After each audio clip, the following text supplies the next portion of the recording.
साथियों, BNSS section 23 से 30 पर हम चर्चा करते हुए आ रहे हैं और आज की जो क्लास है ये पार्ट नंबर 2 है, क्योंकि पार्ट नंबर 1 में जो है मैंने डिस्कस कर लिया है फ्रॉम सेक्शन 23 to 25 और क्वेश्चन डिस्कस कर लिए 1 से 10 तक। और आज जो है मैं डिस्कस करूंगा फ्रॉम क्वेश्चन नंबर 11। तो आप जो है नोट डाउन करते हुए चलिए। पहला प्रश्न है, who can empower others by name or office to exercise power under BNSS। अब जो ये क्वेश्चन है ये बेस्ड है on section 26 of BNSS। Basically it is concern with the mode of conferring powers. It says that in conferring powers कि power को देते समय अंडर BNSS जो हाई कोर्ट है या स्टेट गवर्नमेंट है एज द केस में भी, by order empower person specifically by name or by the virtue of their office to exercise power under BNSS। तो कुल मिला के दो नाम जो है सामने आते हैं, एक तो है हाई कोर्ट और दूसरा है स्टेट गवर्नमेंट।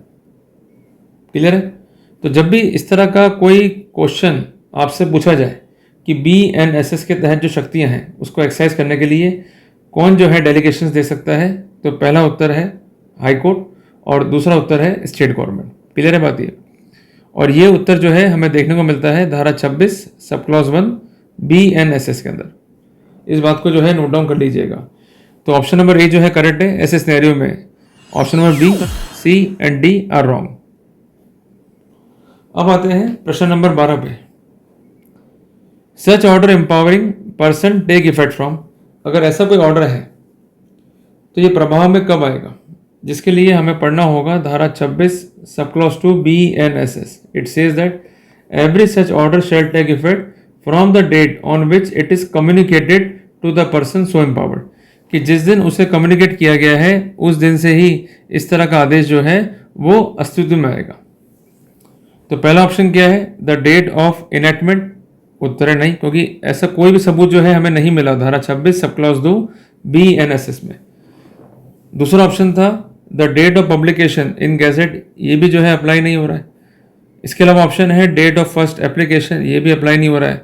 पर जो रिमेनिंग कॉन्टेक्स्ट है उसका हमें प्रत्यक्ष प्रमाण मिल रहा है धारा 26 सब क्लॉज 2 BNSS में। तो आंसर क्या हो गया, date communicated to the person so empowered. So basically it is concerned with date of communication। ये आप जो है नोट डाउन कर लीजिए। अब आते हैं क्वेश्चन नंबर 13 के ऊपर।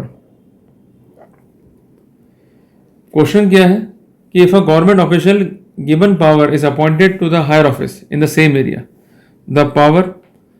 अब इसमें जो ऑप्शंस हैं इसको पढ़ने से पहले हमें सेक्शन 27 को देखना होगा, जो क्या कहता है, whenever any person holding an office in the service of government who has been invested by high court or by the state government with any power under BNSS throughout any local area is appointed to an equal or higher officer of the same nature within a like local area under the same government, he shall, unless the high court or the state government as the case may be otherwise directed or has otherwise directed, exercise same power in the local area in which he is so appointed।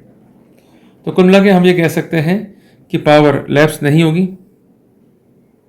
और कोई भी requirement नहीं है रिकन्फर्मेशन की और ना ही requirement है transfer की। तो एक ही ऑप्शन बचता है, ऑप्शन नंबर C। ये कंटिन्यू करेगी bye the virtue of merging जब तक कि अदरवाइज डायरेक्ट ना हो। और ये कौन करेगा, या तो हाई कोर्ट या स्टेट गवर्नमेंट, क्योंकि ये लोग जो है पावर दे रहे हैं और पावर ये लोग दे रहे हैं धारा 26 सब क्लॉज 1 BNSS में। ये जो है आप नोट डाउन कर लीजिए। और जो ये प्रश्न है प्रश्न नंबर 13 ये बेस्ड है ऑन सेक्शन 27 ऑफ BNSS। अब आते हैं विड्रॉल ऑफ पावर में, जिस पर आधारित जो है प्रश्न है प्रश्न number 14। The power conferred under BNSS में बी विड्रॉन बाय। ये पावर कौन विड्रॉ कर सकता है बताइएगा। जिसको समझने के लिए हमें धारा 28 सब क्लॉज 1 BNSS का देखना होगा, जो क्या कहता है, the high court or the state government as the case may be withdraw all or any of the power conferred by it under the Sanhita on any person or by any officer subordinate to it. तो कुल मिला के धारा 28(1) हमें केवल दो ही नाम जो है सुझाव में दे रही है, एक तो है हाई कोर्ट और दूसरा है स्टेट गवर्नमेंट। तो हाई कोर्ट या स्टेट गवर्नमेंट जो है पावर को विड्रॉ कर सकती है। तो बाकी जो ऑप्शंस हैं ये सही प्रतीत नहीं होते हैं। अब आते हैं प्रश्न नंबर 15 के ऊपर। क्या कहता है ये? The power conferred by CGM और डिस्ट्रिक्ट मजिस्ट्रेट में बी विड्रॉन। अगर पावर कन्फर कर दी है सीजीएम ने या डिस्ट्रिक्ट मजिस्ट्रेट ने, तो उसे कौन विड्रॉ कर सकता है? जिसके लिए हमें धारा 28 सब क्लॉज 2 को जो है देखना होगा कि जो पावर कन्फर कर रहे हैं सीजीएम या district magistrate, it will withdrawn by the respective magistrate by whom such power were conferred. तो इसमें हाई कोर्ट भी शामिल नहीं है, ना ही सेंट्रल गवर्नमेंट है, ना ही सेशन जज है, केवल वो मजिस्ट्रेट जो है शामिल हैं जिनके द्वारा पावर्स जो है दी गई हैं। It include the respective magistrate who conferred the power. ये जो है आप नोट डाउन कर लीजिए। अब आते हैं अपन अगले प्रश्न पे, क्वेश्चन नंबर 16 पे, कि जो पावर एंड ड्यूटीज हैं जज और मजिस्ट्रेट की वो कैसे एक्सरसाइज होगी। उसके लिए हमें पढ़ना होगा धारा 29 BNSS को। क्या कहता है protocol? Subject to the provision of BNSS the power and duties of a जज और मजिस्ट्रेट मे बी एक्सरसाइज्ड और performed by his successor in office. तो जो भी सक्सेसर इन ऑफिस होगा मीन्स आगामी मजिस्ट्रेट या जज, वो उस कंसर्न जज या मजिस्ट्रेट की पावर और ड्यूटीज को एक्सरसाइज कर पाएगा। क्लियर है? तो धारा 29 सब क्लॉज 1 BNSS में हमें ये उत्तर जो है दिखाई देता है। अब आते हैं अगले प्रश्न पे जो कि जुड़ा हुआ है डाउट से। In case of doubt who determine the successor in office of a जज, जिसके लिए हमें धारा 29 सब क्लॉज 2 BNSS का देखना होगा। क्या कहता है कि when there is any doubt as to who is the successor in office the session जज shall determine by order in writing the judge who shall for the purpose of the Samhita or of any other proceeding or order made thereunder be deemed to be successor in office। तो कुल मिला के जो session जज है यही जो है डिटरमाइन करेगा इस तरह की स्थिति को, पर इसके लिए रिटर्न ऑर्डर की जो है आवश्यकता है ताकि जो भी डाउट्स हैं वो क्लियर की जा सकें। तो धारा 29 सब क्लॉज 2 BNSS में हमें ये उत्तर दिखाई देता है। ये जो है आप नोट डाउन कर लीजिए। हालांकि प्रैक्टिकली ये क्वेश्चंस जो है हमारे काम में नहीं आते हैं, बट हमें ये तो मालूम होना चाहिए कि कोई पावर दी है सीजीएम ने तो उसको कौन विड्रॉ करेगा, सीजीएम या हाई कोर्ट? तो उत्तर है सीजीएम। क्लियर बात है? तो जानकारियाँ होंगी और कोई भी आदेश गलत पारित हो गया जिससे आपको परजोरी हो रही है तो कम से कम जानकारी के आधार पर अपने राइट्स को आप सिक्योर कर पाओगे और लड़ पाओगे। अदरवाइज तो क्या है, फिर आप बुक्स को पढ़ते रहो, क्योंकि बुक्स जो है कॉम्प्लिकेट है, इतने आसान नहीं है पढ़ना बेरट, इसलिए चीज़ों को इजी वे में जो है रखने का प्रयास किया जा रहा है।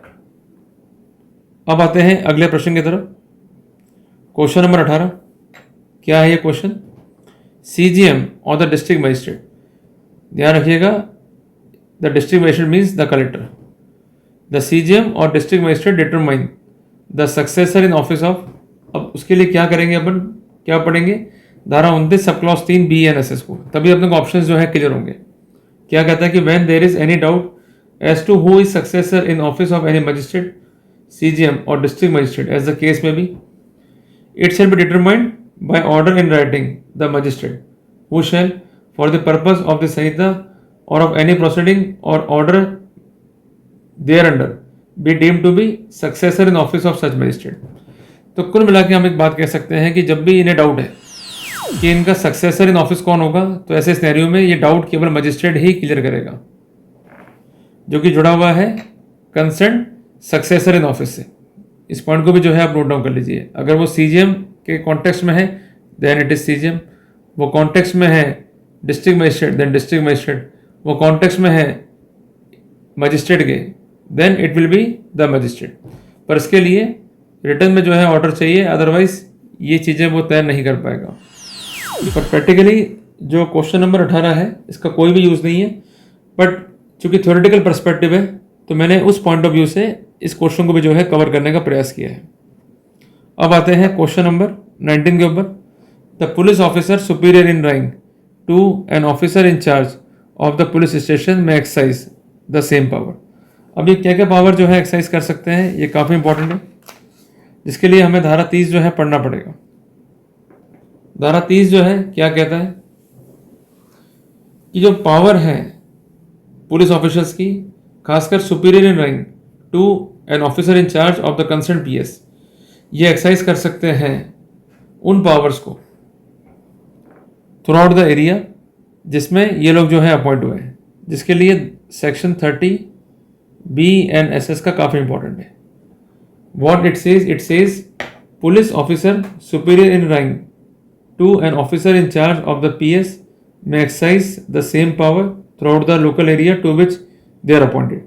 तो कुल मिला के जो इनका लोकल एरिया है हायर ऑफिसर्स का, उसके कॉन्टेक्स्ट में जो इनको पावर्स दी गई है, उन समस्त पावर को जो है एक्सरसाइज कर सकते हैं। क्लियर हो गया अपने को? अब आते हैं आज के अपन आखिरी प्रश्न पे। The sentence of imprisonment by CGM can not exceed, जिसके लिए हमें धारा 23 सब क्लॉज 1 BNSS का पढ़ना होगा। अभी रिसेंटली हमने पढ़ा भी था इसको पार्ट 1 के अंदर। उसमें साफ साफ लिखा हुआ है कि जो CGM है ये death sentence, LI imprisonment not exceeding 7 year का ये सेंटेंस पारित कर सकते हैं। तो ऑप्शन का हो जाएगा C कि 7 ईयर तक का सेंटेंस ये पारित कर सकते हैं, उसके ऊपर का सेंटेंस जो है ये पारित नहीं कर सकते। क्लियर हो गया अपने को? तो मैं उम्मीद करता हूँ कि अप टू क्वेश्चन नंबर 20 मैंने जो है आपको BNS के जो सेक्शंस हैं, खासकर 23 से 30 तक, उसको समझाने का जो है प्रयास किया, और मेरी अप्रोच किया है कि इफेक्टिव तरीके से आपको टॉपिक समझाया जाए और टॉपिक को जल्दबाजी में पढ़ाने के बजाय उसको धीरे धीरे शांति के साथ जो है पढ़ाया जाए, ताकि आपका डाटाबेस भी इंप्रूव होगा और आपका इन्फॉर्मेशन भी जो है इंप्रूव होगा। अब पार्ट नंबर 3 में हम क्या डिस्कस करेंगे? All the questions from question number 21 to question number 30, और जो रेफरेंस है सेक्शंस का वो है सेक्शन 23 से सेक्शन 30 BNSS तक। तो इसको जो है आप पढ़ के आइएगा, ताकि डाटाबेस जब आप अपडेट कर रहे होंगे तो अगर आपको इन्फॉर्मेशन है तो आपको कंसेप्चुअली क्लियर होने में, डाटाबेस को अपडेट करने में दिक्कतों का सामना नहीं करना पड़ेगा। तो मिलते हैं नई क्लास में। टिल देन, जय हिंद, जय भारत।